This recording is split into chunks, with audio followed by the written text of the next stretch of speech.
Did Ducati build the most entertaining and capable street-legal supermoto? We're here with the Hypermotard 698 Mono and 698 Mono RVE to find out. All right, folks, here we are at a first ride event for these all-new bikes, and really what is a new era for Ducati. An era that will prominently feature this, the new Super Quattro Mono single-cylinder engine. Yes, Ducati is going back to building a single cylinder, and this thing is quite special. Now, why is it special? Well, because this is essentially half of a 1299 Panigale V-twin engine.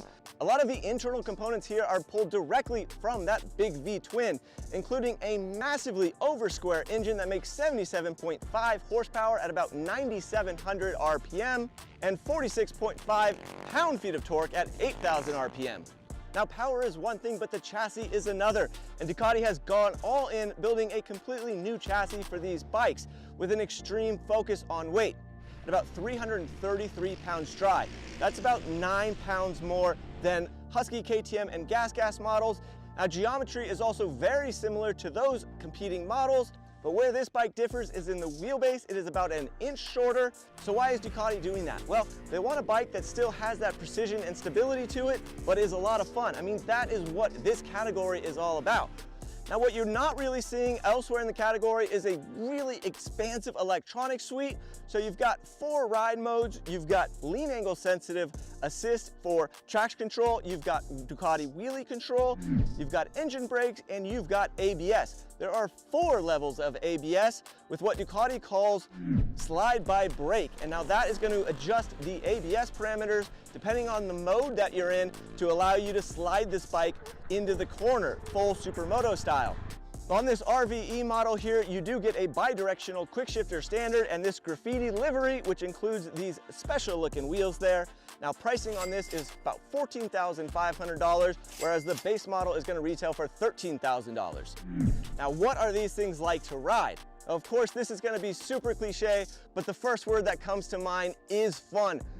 What Ducati is really trying to do here is build a package that is both user-friendly for a newer rider, bringing them into the Ducati brand, but also having something that a professional rider can go out and train with at their local kart track. This thing jumps off of a corner. It's a lot of fun, especially in sport mode. You've got a really direct throttle response. Okay, it's a little bit aggressive, but it just gives this thing so much personality. Now, I really see this engine being used in other platforms down the road because it is just a ton of fun. It's got a lot of potential to it. It will be interesting to get this thing out on the street because one thing that Ducati has done is made a tall first gear. That's going to make it so you don't have to shift coming out of a tight corner. That makes it so you have to slip the clutch and roll the gas on quite a bit when you're leaving a stop. But for the most part, that is really the only thing we notice as a negative in this power plant. I should also say that this has dual counterbalancers, just like what you're going to see in the competition, and that helps this thing be really smooth. Moving over to the chassis with that tall suspension and wheelbase, and what I really did notice is in some of the big, faster corners, you have a lot of feel from the front end. You get the thing leaned over and you can just keep cranking the thing over because you've got a really good feel at the contact patch. Speaking of front end feel, it is probably one of my favorite aspects of the bike, especially on the brakes. Coming into a tight corner, it is really impressive how hard you can get on those binders and dive the thing into the corner and really actually ride this thing like a proper supermoto. Of course, the big thing here is that you do have that electronics package to back you up. And I especially like that slide by brake. Now, depending on the level that you're in, allowing you to step the bike out a certain amount as you get into the corner. The only thing that we did notice from an electronic standpoint is that that dash is still quite small. Yes, it is nicer than anything else you're going to find in this category. That just makes it to where it takes a little bit of time to get used to adjusting settings in this smaller display. You got to roll through a menu and then press a button here on the left side of the handlebar to make sure you're changing the settings that you want for each of those electronic rider aids. Now, because it is a supermoto, there are going to be some limitations. We've only ridden this bike at a kart track. It's going to be a little different story when you get into town. But hey, I don't think this is something that you're going to buy and do a ton of miles on. What they are for is having a good time. You've got a package that is truly impressive, especially when you consider that this is Ducati's first attempt at building something with that new single-cylinder engine, and something that is a little bit of a departure from the larger displacement Hypermotards elsewhere in its lineup. If you're shopping for a street-legal supermoto, you should definitely give these things a look. Now, they will be in dealers soon, and we are excited to see what you do with them. Thanks for tuning in to our first ride review of the new Hypermotard 698 Monos. Be sure to click the like button, drop a comment if you've got any questions about this bike, and don't forget to head over to cycleworld.com to read our full review. Thanks guys for tuning in. We'll see you on the next one.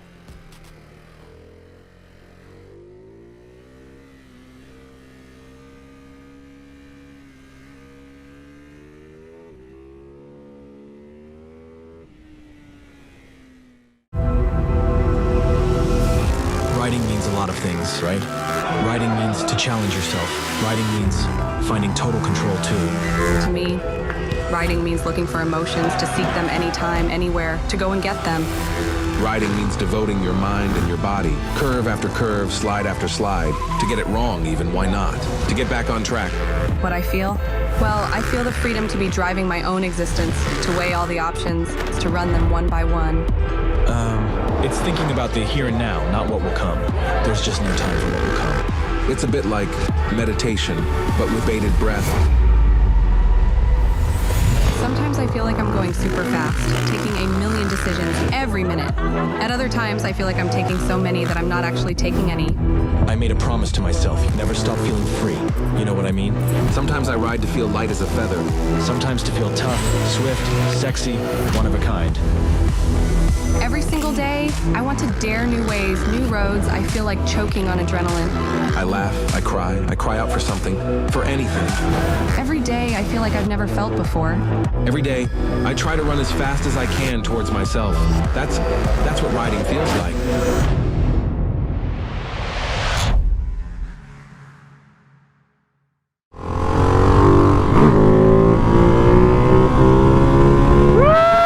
Yeah, buddy!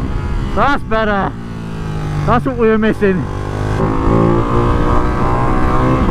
So back in 2018-19 at a Ducati planning meeting, probably over a bit of pasta, a bit of pizza, maybe a glass of wine, a Ducati engineer came up with the idea and said, why don't we take the 1299 Panigale, which was the most powerful twin ever made at the time, just as it was going out of fashion and into the V4 era. They said, why don't we take the 1299 Panigale, chop it in half, and make a mono. And here we are, the Hypermotard 698 Mono.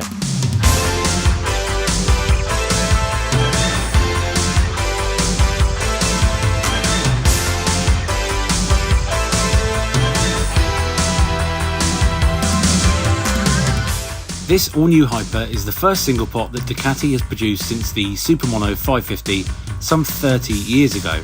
They also made it very clear in the press presentation that they were pitching the 698 Mono directly against the Austrian 690/701 models.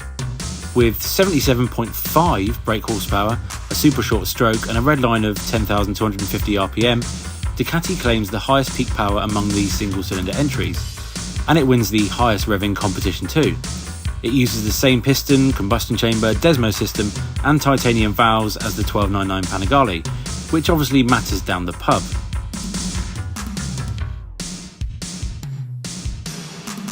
And then there's the Gucci electronics package, which includes a drift ABS feature that allows the pilot to skid the rear into turns without fear of corner entry high sides. Plus there's a similar wheelie control system that gently prevents looping out while pulling big mingers. So, which half of the 1299 is it? Pani or Gali? We went to the International Cartodromo Lucas Guerrero kart track in Valencia to find out. Unfortunately, it's wet. It's a wetty. We're just trying to figure out whether to do wets or road tyres. There's a few out there now just testing the conditions, but what a shite. Well, so we are going out to do some cycling laps. Still wet, but we're going to go out on the road tyres and hopefully scrub the circuit. Well, of course, it's real world conditions. You know, we've got wets at our disposal if it gets really wet. We've got slicks.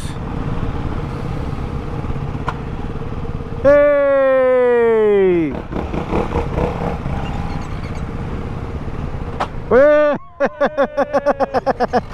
What a wanker. Grease balls. I'm going to go foot down for the moment because that is oh yeah, he said about this corner. Yeah, foot down for the moment because it just feels safer. It's quite dry-ish. Yeah.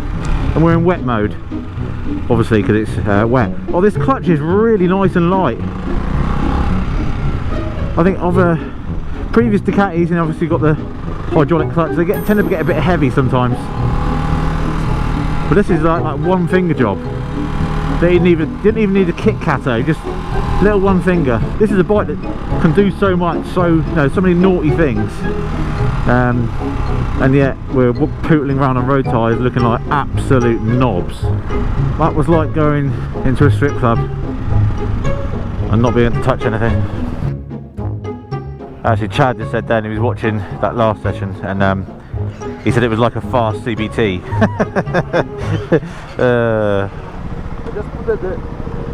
I just put the traction control in 4, but when you are riding, if you want to have more slide, you all push this back and forth. Okay, cool. But start with 4 is better. Oh, it's sort of dry, wetty shit in between. I'll tell you what, is one thing we are testing today.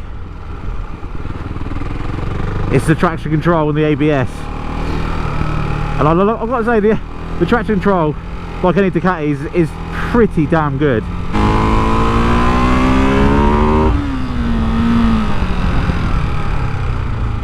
Oh, the ABS is so nice through there.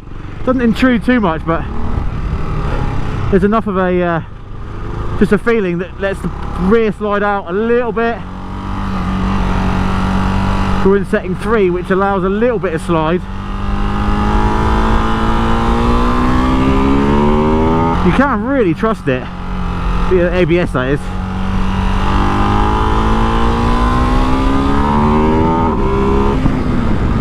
Whoa, fuck, you know. Whee! See, the TC caught it.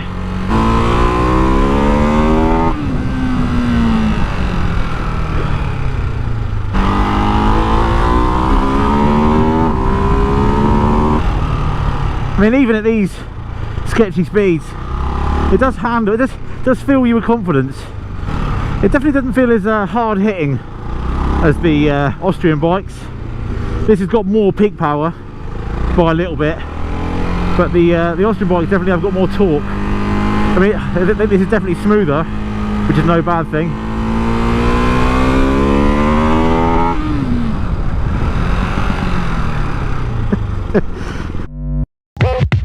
As the track dried out during luncheon, Ducati engineers were busy fitting slick tyres to the RVE version, which cost nearly £1 more for these fancy graphics, and you get a quick shifter and blipper thrown in. These bikes also had the optional race kit fitted, which takes power to 84 brake horsepower and ensures the RVE weighs less than the standard bike's 151 kilos. Oh, RVE with some Stevie Nicks. Oh, look at those Stevie Nicks. Cheers, driver. Right, so the RVE is a little bit more expensive than the stocker, but I'm looking forward to a dry-ish track. Oh, that's a bit better. Oh, she's coming around a treat then.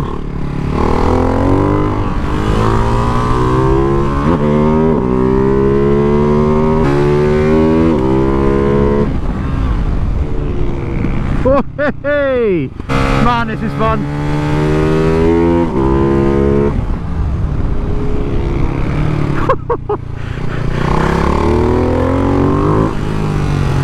Ah, this is what grip feels like. I mean, it is very smooth. I left the bloody wheelie control on, and I what a twat. Surprisingly, ground clearance is decent as well. Right, so we can ride it properly now with some anti-wheelie off. If you got it, flaunt it, but anti-wheelie should not be on a supermoto. That's and I get, you know, it does help you to go faster some ways, but nah, not for blooming supermotos, motards.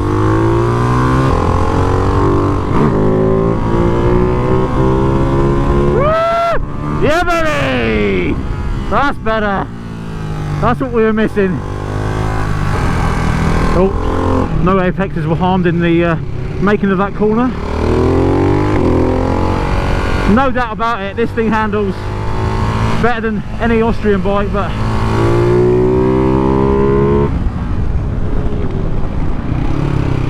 you know, may have more peak power, but it's not as hard hitting in the mid-range, that's for sure.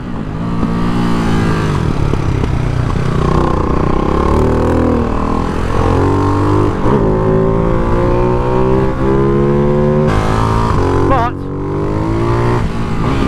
it is easier to ride, it's very smooth. The fueling is delicious all through the rev range.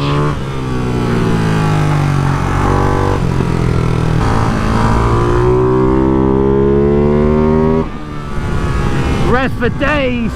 Oh, bumpy. This thing with the pipe on is naughty.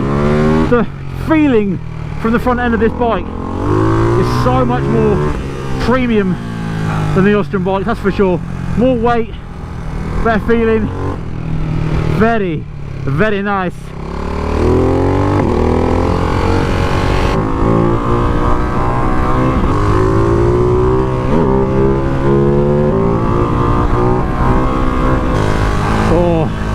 We're getting a rhythm now, we're in the zone. What a workout. I'm sweating my nuts off. Oh, mental rain. Mental rain. Ugh. Whoa. Shit.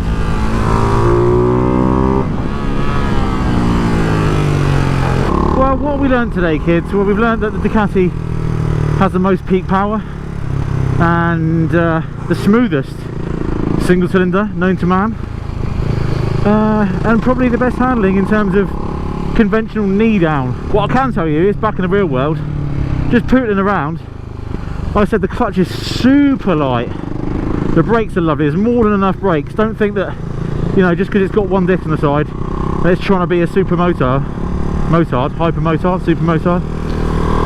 There's plenty of power, the suspension feels brilliant. Look, it's a well kitted bike for just over 10 grand. It's just lacking a little bit of pep in the mid-range, shall we say, a bit of lairiness in the mid-range, but you know, I don't think you're going to notice that when you're wheeling past coppers or robbing banks. Apart from wobbling around in the wet, which I'm really shit at anyway, it was a real test of electronics, and I mentioned it on the helmet cam, but I think one area where this bike has the upper hand over its Austrian sort of rivals is electronics. It's more refined, there's more of them for starters. I mean, look, you can ram your wheelie control of your body, but the rest of the electronics are, like I said, it's a vast array that will make you faster and safer. So in these wet conditions and damp conditions, I learned a lot. It was pretty decent. Obviously, as the track got dry, you get faster and faster, and I think the biggest takeaway for me today, apart from that engine, which is an absolute banger, is this front end. It feels more conventional than a Supermotard should do, which is, there's no bad thing, because you know they're so niche anyway. Supermotors are so niche anyway that if you can't ride it how you want to ride it, then you're screwed. Anyway, it's the feeling you get with the front end. The feeling you get with the front end anywhere in the middle of a corner, anywhere in the corner, is so much more natural and intuitive than the Austrian bikes, which there's nothing of that at all. Again, I mentioned it on the vlog, it lacks that kind of hard-hitting, sort of meaty mid-range of the Austrian bikes, but obviously makes up for it. I mean, there's not a lot in it. I'm not going to sit here and say that the Ducati is much harder at the top and faster at the top end.